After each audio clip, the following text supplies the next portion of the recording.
Howdy y'all. A couple weeks ago, I watched the anime K-On! It's this cute show about a group of high schoolers hanging out and forming a band. But despite the harmless, fun nature of the episodes, the show has gained a certain reputation. You see, if you based all of your opinions on the show from how you see people talk about it online, you would think that the show was about the establishment of the Fourth Reich. Fascists really love this anime. There's countless Nazi edits of the characters, and if you see someone with a K-On! Profile pic, it's a pretty safe assumption that they're racist. Keep in mind, none of this is present textually or subtextually within the show. So, why did this happen? Why has the far right turned this into one of their symbols? Well, this isn't a phenomenon exclusive to K-On! The right has a long history of taking wholesome, innocuous things and turning them into symbols of their movement. The most famous example of this in recent memory is Pepe the Frog. Originating from a cartoon of a frog taking a piss, Pepe became a popular meme on sites like 4chan, and around 2015 began to be used heavily by the burgeoning alt-right movement. The same transformation has occurred to varying extents with memes like Wojaks, the OK symbol, and the MGMT song Little Dark Age, which gets a lot of TikTok edits about wanting to live in a fascist state, despite containing the line, "Policemen swear to God, love seeping from their guns."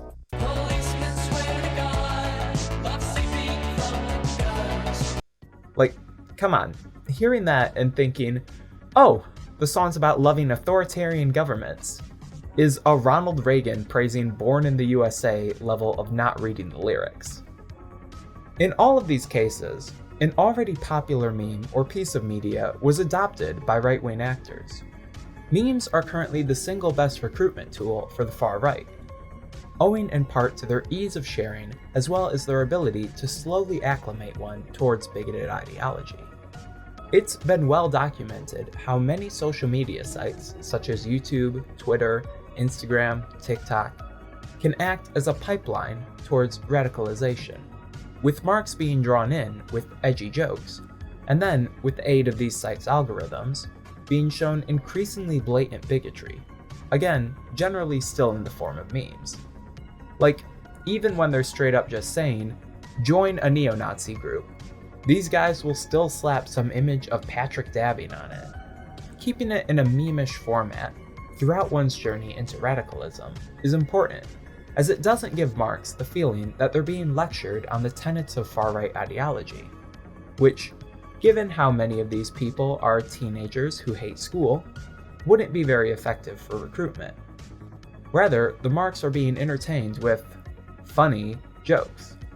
But really, when you think of it, don't all jokes have an element of truth to them?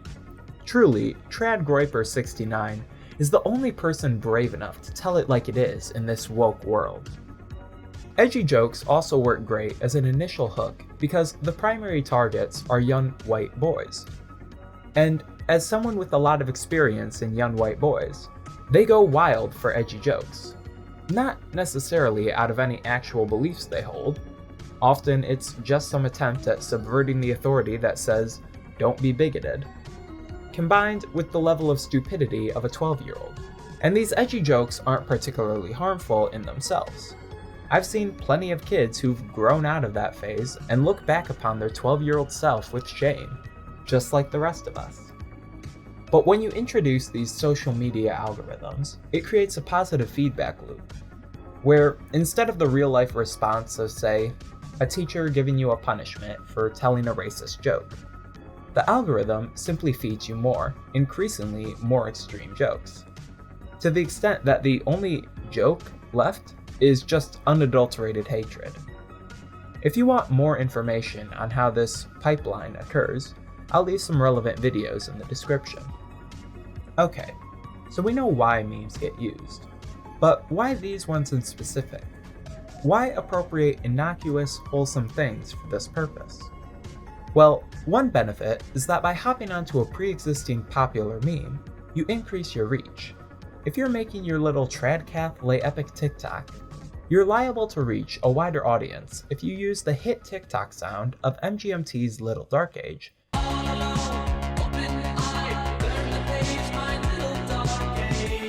Instead of the actually right-wing, but far less popular song, Fuck Joe Biden, open parentheses, Ho Biden, close parentheses. Fuck Joe Biden, fuck Joe Biden, I said Joe Biden a hoe. Another benefit to using wholesome stuff is that the juxtaposition between the framing device and the topic is entertaining to some.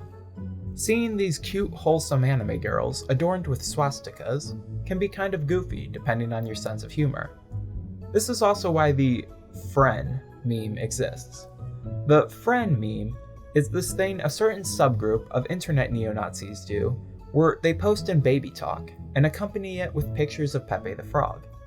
Naturally, they didn't come up with the term, with it originating as just a cutesy way of saying friend. But they realized it could also work as an acronym for far-right ethno-nationalist, and henceforth have decided to post like a bunch of toddlers about how much they hate minorities, which just tickles them pink for some reason. Another benefit behind targeting stuff like K-On! Is that by introducing far-right politics to a fandom, you can recruit many members of that fandom who will be willing to tolerate the politics to participate in a community that's important to them. Watch Innuendo Studios' video for a more in-depth explanation of this. But besides recruitment, the right also achieves something that's incredibly important to them: owning the libs.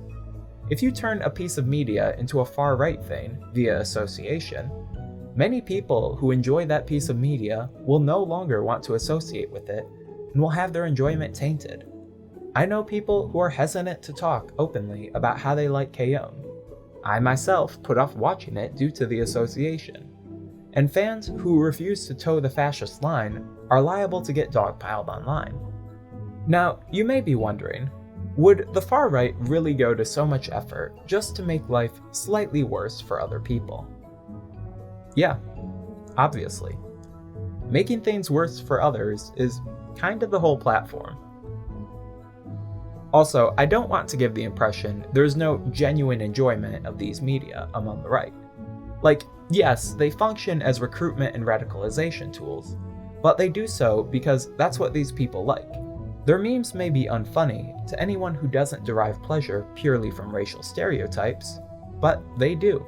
And I don't think I'm breaking new ground by suggesting that young white men who feel isolated from society and also might not enjoy seeing black characters on screen may like anime.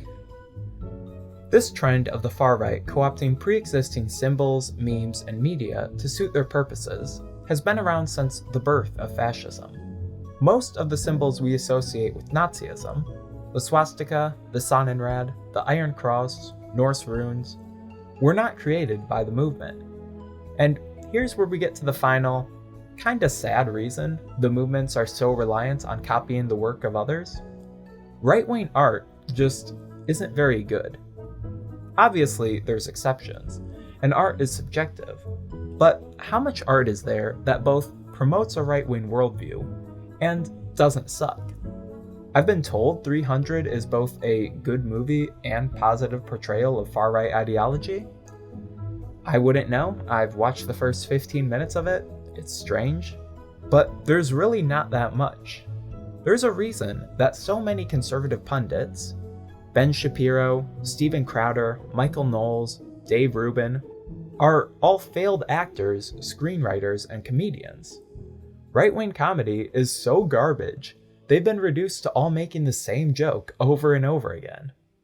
And my pronouns are kiss my ass. And my pronouns are patriot and ass kicker. My pronouns are kiss my Safe to say, there's not much in the way of genuine conservative art that would get popular enough to make an effective radicalizing tool. More people have probably wound up radicalized by severely misinterpreting the point of characters like Joker and Patrick Bateman than by any actual artistic expression from the right. We've covered how co-opting these memes helps the far right reach wider audiences for their movement. But acting like a bunch of little babies and expressing all their bigotry through memes does one more thing. It makes the far right look like a bunch of weird nerds online. And, well, yes, they are a bunch of weird online nerds. They're also a genuine threat to democracy and civil rights. Fascists want to be seen as just fringe, harmless actors by society at large, until they're in power. Remember, in the 1920s, the New York Times was reporting how the anti-Semitism of Adolf Hitler was not so genuine, in what I believe was the historical equivalent of, "It's just a meme, bro." Similarly, today's far right wishes to hide their power level, their term, not mine, until they're ready to strike. They'll coat everything from casual bigotry to direct recruitment drives for far-right organizations under a layer of memes and irony, both to draw people in, as well as to always give them a level of deniability. The internet moves fast, and the far right moves in lockstep with it. But news outlets, politicians, and others with the power to combat the far right aren't moving as fast. If you tried to explain fascist meme culture to the average adult, they'd probably have no idea what you're talking about. And the far right is counting on this.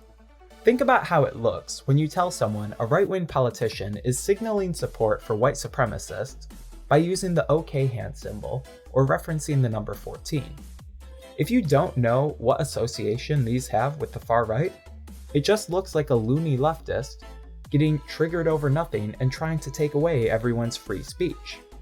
When a journalist posts something like, "Neo-Nazis have adopted milk as a symbol of their movement," all the comments are gonna be, "Oh, so it's racist to drink milk now? I'm a Klansman for wanting to wrap my lips around a nice plump udder and suck away? The left is a joke." Driving a wedge between people and the left. It's a bit of a double-edged sword leftists face. They can't, in good consciousness, ignore the presence of fascists online and how they operate.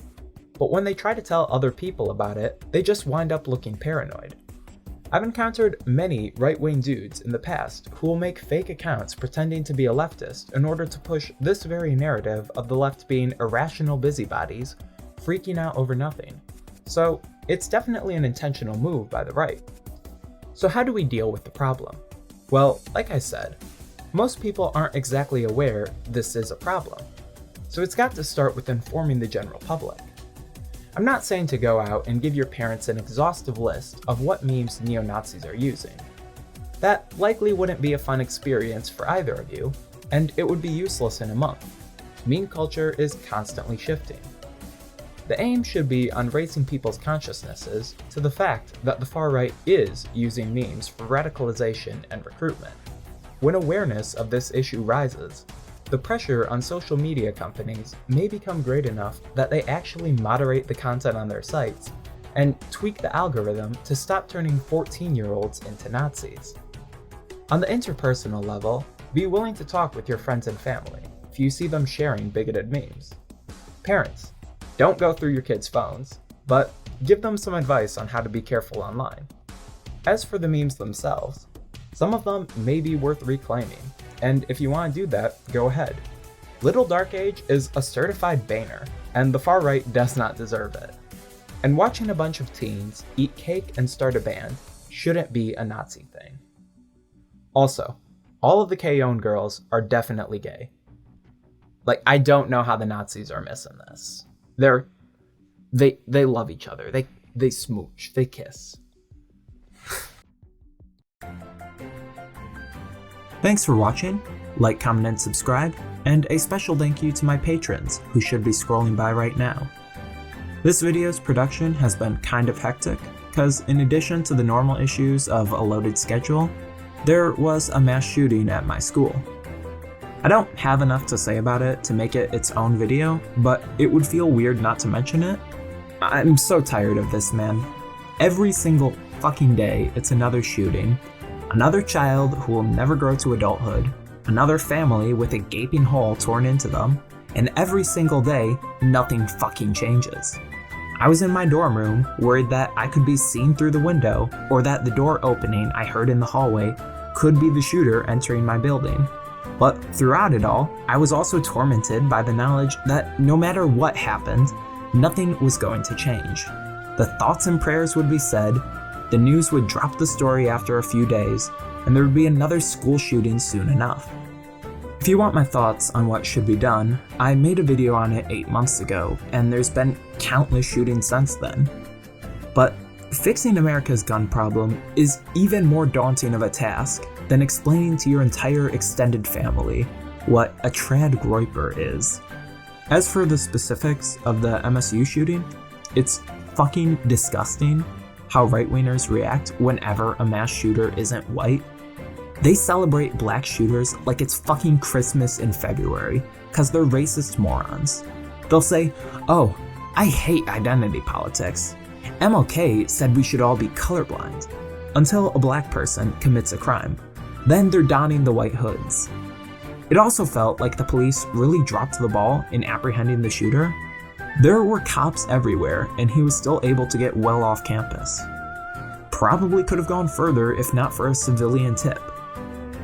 I'm sorry to the victims and families of this attack, of the previous attack, and of the thousands of future attacks, that we live in a society that refuses to do anything to stop this. As for how this relates to fascist meme culture, I guess a lot of shootings are carried out by white supremacists, so yeah, we got a through line for the video. Oh, so it's racist to drink milk now? I'm a Klansman for wanting to wrap my lips around a nice plump udder and suck away? The left is a joke.